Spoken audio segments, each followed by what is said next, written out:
Hi, everyone. Nice to meet you guys. Can you hear me okay? All right, my name is Sudo. And to be honest, when I wrote my slides, in my mind, I had 20% women in the audience, but today we're at about 3%. So let's see how this goes. I can barely hear myself, so I hope you can hear me and I'm not shouting. Okay. All right, where are my women at? Make some noise. Where are my women at? Woo! Only 3%. Tomorrow we do better. All right, I want everyone to help me out. We're gonna make a sound together. We're gonna do woo. All right, let's go. Woo. Okay, it'll be obvious later why we're doing that sound. My session today might be a little bit triggering to people. I apologize in advance. Everyone's experience is different. Everyone's experience is valid. So today we're going to talk about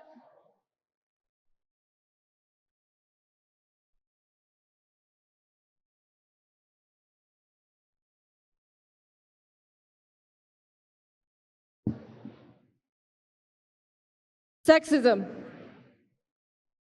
Woo! You know what I'm talking about. Okay, men, don't worry. I'm not here to rant today. That's another day. Where I want to get to today is to get us all to conclude that women must work in trustless technology. It is imperative that women work in trustless technology. So first off, what is trustless technology? In my definition, so on the left-hand side, we have today's technology. Anything you use today generally requires a lot of trust. In the entire supply chain, you have to trust that everybody's doing what they said they would be doing the right thing. So you have an angel emoji here, but we don't want that. Trustless technology is a few things. People have different definitions, but the way I interpret it is it's verifiable. You can check for yourself what the software and the hardware are doing. They're doing what you expect and nothing more, nothing less. The other thing is it is sovereign and permissionless. Nobody can gate or deny you access. The last thing is privacy preserving. That's what we're talking about all day today. So I can selectively reveal the least amount of information that's necessary for my transaction to happen at my choice. So now that we have defined trustless technology, who is this talk for? It's for the WACs. I just made up this term. It's women who are ambitious and competent. I just really needed a K in there, so you can pick whatever K word you want, knowledgeable, kick-ass, whatever. This presentation is for you and the men who want to work with you. All right, what kind of sexism are we talking about? So WACs are generally very opinionated, they're very strong, they're quite loud. So WACs that generally don't suffer from too much sexual harassment. It still happens, but it is the rare individual that dares to do it. So we're not talking about sexual harassment today. We're also not talking about institutional racism. So institutional racism is where it's very explicit. It's things like the gender pay gap, where you're paid less for the same amount of work, or there's a boys club, or there's a very explicit glass ceiling. We're not talking about those because those are explicit. They're easier to point out, and when you can point them out, it's easier to deal with. Today, what we're going to talk about is ghost sexism. Woo! All right, I also made this up because it feels that way to me. So ghost sexism is hidden, it's indirect, it's very deniable, it's very hard to pin down like a ghost. It's kind of like saying the lights are flickering because maybe the power was weak at that moment, not because there was a supernatural force. But WACs live in haunted houses. The lights flicker a lot, no matter how stable the power supply is. And over time, you don't really have a choice as a WAC but to believe in ghosts. How do we look for ghosts? We're going on a Ghostbuster journey now. So I'm going to show you 2 signs to find ghosts. Ghost sign number 1. When a woman is delivering clear value, when she is obviously leading, especially if it's an informal format, there's no status, official status, but despite that, her role is diminished. She's referred to last in an email. She's not credited where due. People study this. This is called micro-invalidations. And my friends, this is a tactic of B players. A players, men and women, don't have to put people down in order to look better. This is basically the adult corporate version of a very well-studied phenomenon, which I will read because it's very interesting. Men who perform poorly in video games are more likely to engage in hostile behavior towards female players, particularly in competitive settings. This pattern is linked to social status, where lower status male players may perceive female competitors as a threat to their dominance, leading to increased aggression and sexist remarks. Studies have shown that losing male players are more likely to make unsavory comments to women, while winners tend to be more pleasant. This behavior is rooted in insecurity, as the presence of skilled female players can challenge the male-dominated hierarchy within gaming culture. Ghost sign number 1. Here you go. Ghost sign number 2 is where competence is not enough.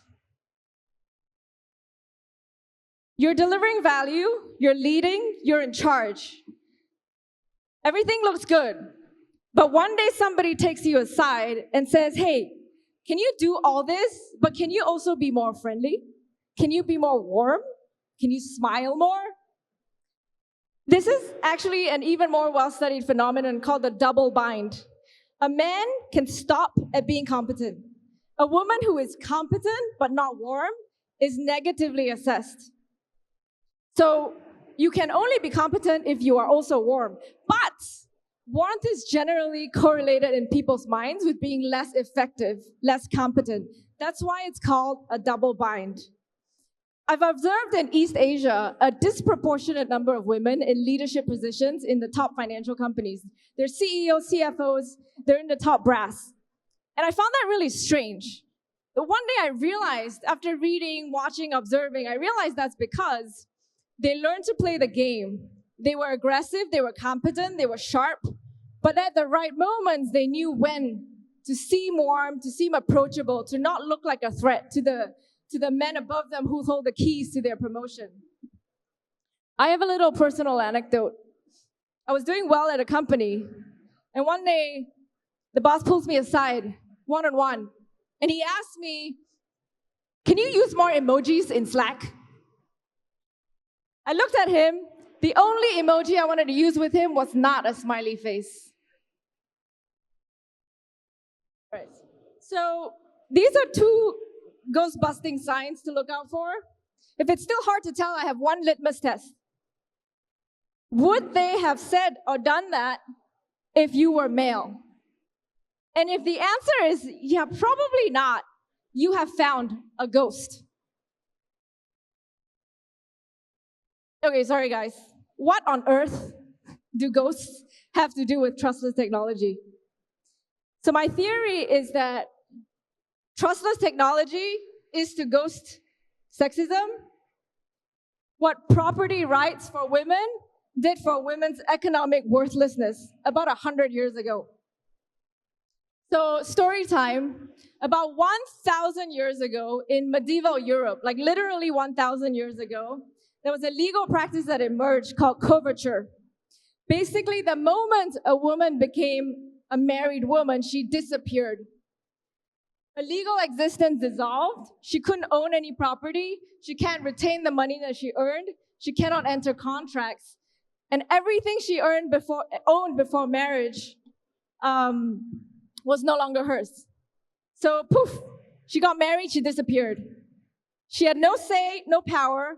She was completely disempowered. She had the same amount of agency as a sack of potatoes.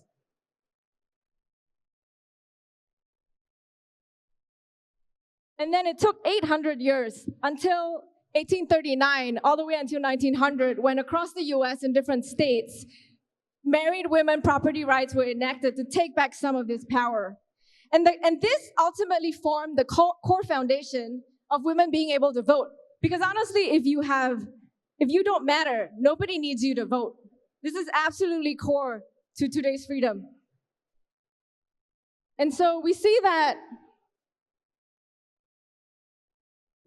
property rights helped deal with the fact that women were economically worthless. I think my theory is that trustless technology can free wax from ghost sexism. How? Let's first look at non-trustless tech. Let's look at default tech and how it's not working for women. I don't know if any of you remember this, but in 2019, Goldman Sachs and Apple launched a credit card. And DHH, creator of Ruby on Rails, and Steve Wozniak tweeted, they and their wives submitted an application for the credit card. They file joint tax returns. They have the same bank accounts. They don't have separate assets. But the men got 10 to 20x the credit limit. It was extremely embarrassing for Goldman and Apple. That's one example of trustful tech not working for women. And then this is a 2017 study of open source pull requests. Women's contributions tend to be more accepted than men's only when they're not identifiable as women. And I can't tell you how many Telegram messages I get when people don't know my gender and they go, yo, bro, and then lots of alpha. Nobody has ever said, yo, sis, lots of alpha. So how does trustless technology help? In these particular cases, for example, one could imagine, if I conceal my gender while I prove that I'm a very active and valuable contributor, then I won't face the problems that these women contributors face. And you could flip it around and say, if I were a business, I want to prove to you that my algorithm was fair, that you can do that with trustless technology. This is just one example. These are just two examples of how trustless tech becomes more fair for people. So there's a lot going on, and like I said, there's 97% men here, and most people on stage today were men. So why don't we just let them, keep doing what they're doing, and we'll just support them, we'll applaud them while they do the work. Only if you want to die. Okay, I'm being dramatic, but only a little. Let me give you an example. Did you know if you're a woman and you were in a car crash, you are 47% more likely to suffer serious injuries. You are 17% more likely to die. And why? Because the cars were designed by men, the test standards were designed by men. The crash test dummies were also only male crash test dummies until about 15 years ago. And even then, what they did with women was they shrunk the men. They didn't account for different body shapes, body parts, different lengths ratios. And that's why you are more likely to die in a car crash than an average man. Similar life-threatening situations happen in healthcare, in drug development. This is not news. And even if you don't die, even if you stay very safe, you never take a car, you never go to the hospital, it's still very miserable. Who's freezing in offices all the time? Who's lining up for the toilet for eons all the time? And I don't know if any of you play pianos, but it's just physically really hard to get the keys. So life can be miserable even when you don't die. And honestly, all of this is old news. What I'm really worried about is AI. Right? In the past, we all know AI is trained on sexist data. It tends to be sexist unless corrected very carefully. But at least with car crashes and freezing in an office, between design and implementation, there is a space where people can intervene. But with AI doing everything, the space disappears. You don't really have backstops anymore. So I think it's back to medieval Europe for the women at some point. So while I didn't want this to be my problem, it is our problem, fellow WACs. You have to get in there, you have to build, you have to be loud, you have to be opinionated, you have to be good at what you do. That is uncompromisable. The reason this slide looks terrible, I had 3 icons here. I had 3 women doing different hand gestures. But when I exported into PDF from the platform I was using, apparently this is how they thought of women. Default androgynous / male, but with a female icon. I did not misplace the position of the icon. So in summary, this is the thesis of my talk. WACs are especially vulnerable to sexism. To combat ghost sexism, we need trustless tech. To ensure trustless tech is built sensibly, women need to be deeply, deeply involved. And if you're not a woman, but you're of a demographic that is not the mainstream, I think you understand what I mean. This entire talk applies to you as well. So let's go one more time. Ooh.